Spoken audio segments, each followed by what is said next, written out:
नमस्कार दोस्तों, हमारे चैनल के अंदर आपका स्वागत है। दोस्तों, अगर आप भी भगवान भोलेनाथ के भक्त हैं, भोलेनाथ के अंदर आपकी आस्था रखते हैं, तो दोस्तों इस वीडियो को पूरा और अंत तक देखें ताकि भोलेनाथ जी आपकी हर मनोकामना पूरी करें और आपके जीवन के अंदर अच्छा कल्याण देखने को मिल जाए। तो आप भी कमेंट बॉक्स के अंदर भी जय भोलेनाथ जरूर लिखें। दोस्तों, भोलेनाथ की महिमा हर कोई जानता है, किस प्रकार भोलेनाथ ने इस धरती को, जब भी धरती पर संकट आया, चाहे उन्हें विषपान ही क्यों न करना पड़ा, उन्होंने विषपान करके ही इस संसार को बचाया है।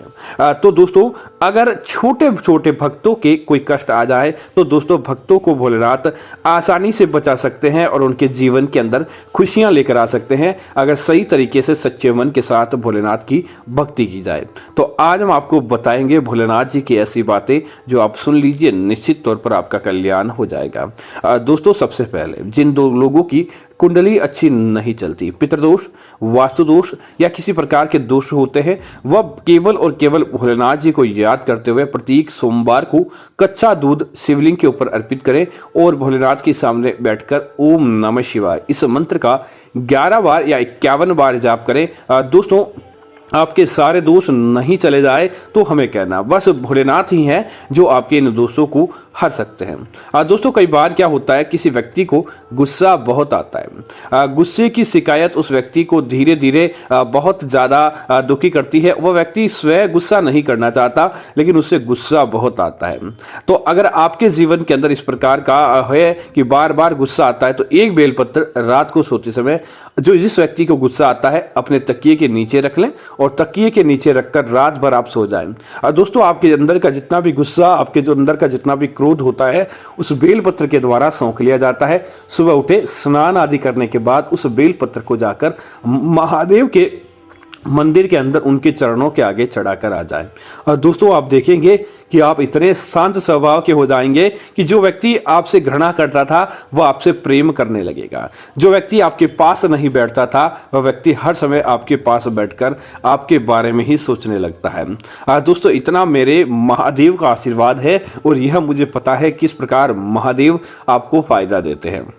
दोस्तों, अगर आपको जीवन के अंदर बहुत ज़्यादा चर्म रोग की शिकायत रहती है, लाख गुना प्रयत्न कर लिया लेकिन दाद हो, खुजली हो, खाज हो या इस प्रकार के चर्म रोग आपके साथ बने रहते हैं, आपने कई लोगों को दिखा दिया, वेद, हकीम आदि को दिखा दिया, तो दोस्तों एक उपाय है, इस उपाय को कीजिए। आप बोलेंगे कि चर्म रोग आपके पास ही नहीं, आपसे कोसों दूर चला गया है। दोस्तों, शुद्ध देसी गाय का घी ले, वह भी कितना, सिर्फ आपकी अंगुली के ऊपर आए इतना घी ले, या फिर आपका सामर्थ्य बड़ा है तो आप पूरा एक गिलास भी घी ले सकते हैं। दोस्तों, उसे लें और उसके बाद क्या करें कि महादेव के मंदिर के अंदर चले जाएं, महादेव के मंदिर जाएं। महादेव को क्या करें कि शिवलिंग के ऊपर आप पहले शिवलिंग को एकदम साफ कर दें, सही तरीके से शिवलिंग सुव्यवस्थित हो जाए, शिवलिंग पर फूल आदि का भी एक पत्ता ना हो। उसके बाद महादेव को दोस्तों वह घी है जो अर्पित करें। घी अर्पित करते समय एक मंत्र बोले, ओम रुद्राय फट, ओम रुद्राय फट। इस प्रकार से आपको वह मंत्र भोलेनाथ का बोलना है।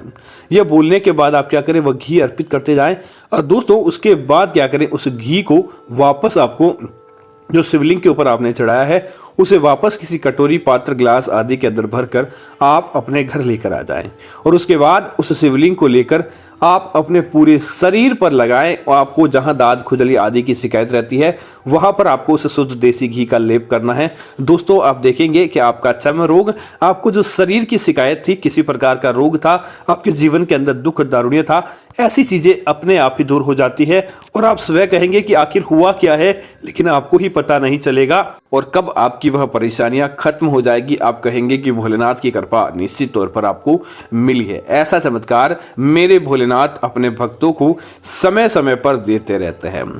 दोस्तों, इसी तरह अगली चीज की बात करें तो कई लोगों को शिकायत रहती है कि उनका विवाह सही समय पर नहीं हो पाता, लाख प्रयत्न कर लेते हैं, विवाह के काम नहीं बनते, लड़का हो चाहे लड़की हो।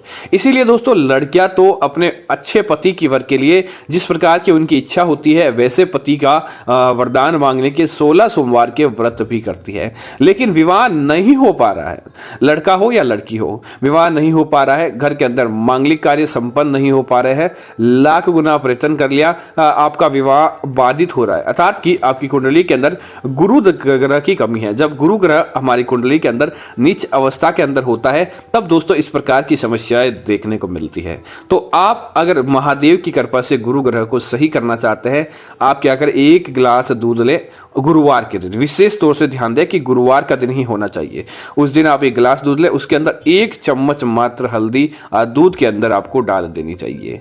और दोस्तों क्योंकि महादेव को सीधी तौर पर हल्दी नहीं चढ़ाई जाती है, आपने भी कई जगह सुना होगा, हमने भी इस वीडियो के अंदर बताया होगा, महादेव को सीधे तौर पर हल्दी नहीं चढ़ाई जाती है। इस बात का जरूर ध्यान रखें, इसीलिए आप गलती नहीं कर बैठे, गिलास के अंदर आप हल्दी डाल दें और उसके बाद अपने गुरुवार के दिन सुबह उठे, महादेव के मंदिर जाएं। महादेव के मंदिर जाकर आपको जो शिवलिंग के ऊपर 1 लोटा जल चढ़ाना है, 1 लोटा जल चढ़ाने हुए जो दोस्तों जल की बूंद जो शिवलिंग से अंदर गिरती है वह उस दूध और हल्दी के अंदर आपको डाल देनी है। इस बात का जरूर ध्यान रखें, जो शिवलिंग के ऊपर से जल गिरा है उस जल को उस ग्लास के अंदर आपको डाल देना है। ऐसा बस मात्र कर ले और उसके बाद आप क्या करें, महादेव से विवाह संबंधी प्रार्थनाएं करें, विवाह संबंधी मनोकामनाएं भगवान से मांगे और उसके बाद भगवान से कहे कि मेरे जीवन की तमाम प्रकार की आप इस विवाह संबंधी बाधाएं दूर करें। अब क्या करें, उस हल्दी को आप अपने घर लेकर आ जाएं जो दूध के अंदर डाली है और इसके साक्षात महादेव को अर्पित किया गया जल उसके ऊपर चढ़ा था, उसको लाकर आप अपने नहाने वाले पानी के अंदर डालकर अगले दिन या उसी दिन स्नान कर लें। दोस्तों आप देखेंगे अगर आपने ऐसे पानी से 1 नहीं 4-5 गुरुवार तक स्नान कर लिया, अपने आप ही विवाह संबंधित आपके युग बनने लगेंगे, लोग आपके घर आएंगे और आपको कहेंगे कि आपके जीवन के लिए एक बहुत बढ़िया रिश्ता है, आप अपने इस रिश्ते को स्वीकार करें और आपका विवाह हो जाएगा इस उपाय को करने से।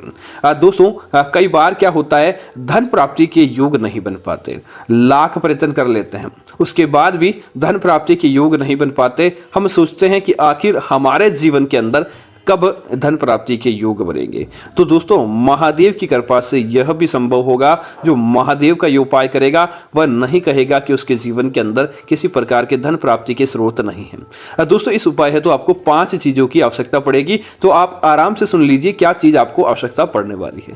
पहला, एक बेलपत्र ले लें, बेलपत्र महादेव की प्रिय वस्तु है। दूसरी चीज आपको लेनी है 1 धतूरा जो भी महादेव को चढ़ाया जाता है। तीसरी चीज आपको लेनी है आक का फूल, सफेद आक का फूल ले ले, महादेव को बहुत प्रिय है। चौथी चीज भांग का पत्ता ले ले।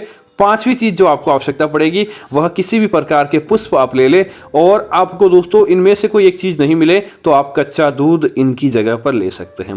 अब इन 5 चीज को आप एक लोटे या आदि के अंदर डाल दें, बड़ा सा लोटा ले उसके अंदर डाल दें और उसके अंदर वह दूध आदि डालकर उसके अंदर जल भर के उस लोटे को पूरा भर दीजिए। अब ऐसा करने के तत्पश्चात आप महादेव के मंदिर जाएं और महादेव के मंदिर के अंदर बुधवार के दिन आप जाकर महादेव को यह चीज चढ़ाएं। दोस्तों आप देखेंगे कि देखते ही देखते आपके जीवन की वह तमाम प्रकार की समस्याएं धन प्राप्ति की थी वह चली जाती है, क्योंकि दोस्तों यह एक बाधा होती है जो आप समय पर उसका समाधान नहीं करवाते। अगर सही समय पर बाधा का इलाज कर दिया तो आपके जीवन के अंदर किसी प्रकार का दोष नहीं रहता। अब दोस्तों बात करते हैं महादेव की पूजा करते समय आपको कौन सी सावधानियां रखनी चाहिए, अन्यथा महादेव नाराज हो जाते हैं। तो दोस्तों पहला तो बिना नहाए या बिना स्नान किए हुए महादेव के निमित्त किसी प्रकार का काम आपको नहीं करना चाहिए। स्नान करने के बाद ही कोई काम करें तो आपका वह काम फलित होगा और आपको उसका पुण्य प्राप्त होगा। दूसरी चीज की बात करें तो महादेव की जिस दिन आप पूजा करें उस दिन शुद्ध सात्विक आहार का भोजन करें। उस दिन आप लाल मिर्ची या ज्यादा मिर्ची वाला खाना भूल कर भी नहीं खाएं। दूसरा इस बात का ध्यान रखें, लोग नशेड़ी नहीं बने, महादेव का भूलकर नशा कभी भी सेवन करते हैं उनके ऊपर महादेव की कृपा नहीं होती। तो शराब मांस का सेवन महादेव की पूजा करने वाले दिन आपको नहीं करना चाहिए। तीसरी बात का ध्यान रखें, महादेव की पूजा करें उस दिन आपको बैंगन आदि का भोजन नहीं करना चाहिए। आपको जमीकंद खाने से बचना चाहिए ताकि किसी प्रकार के जीवों की हानि नहीं नहीं हो, इस बात का ध्यान रखें। और महादेव की जिस दिन आप पूजा करें उस दिन देर रात तक जगे नहीं, सही समय पर आप सो जाएं ताकि आपको लाभ प्राप्त हो और महादेव की कृपा आपकी कुंडली आदि के अंदर देखने को मिले। और महादेव की पूजा करें दोस्तों, यह इस बात का भी ध्यान रखें, चाहे पुरुष हो, आप इस बात का ध्यान रखें महिलाओं के ऊपर अत्याचार नहीं करें। जिसने भी महादेव की पूजा की और महिलाओं के ऊपर अत्याचार किया उसका उपाय उल्टा पड़ जाता है, क्योंकि महादेव ने तो स्वयं पार्वती का इतना सम्मान किया कि आप उसकी कल्पना भी नहीं कर सकते। तो इस बात का जरूर ध्यान रखें, निश्चित तौर पर आपके जीवन के अंदर कल्याण होगा, महादेव का सच्चा आशीर्वाद आपके जीवन के अंदर देखने को मिल जाएगा। तो उम्मीद है जानकारी आपको अच्छी लगी होगी। ऐसी अन्य जानकारी देखने के लिए आप हमारे चैनल को सब्सक्राइब करें। धन्यवाद।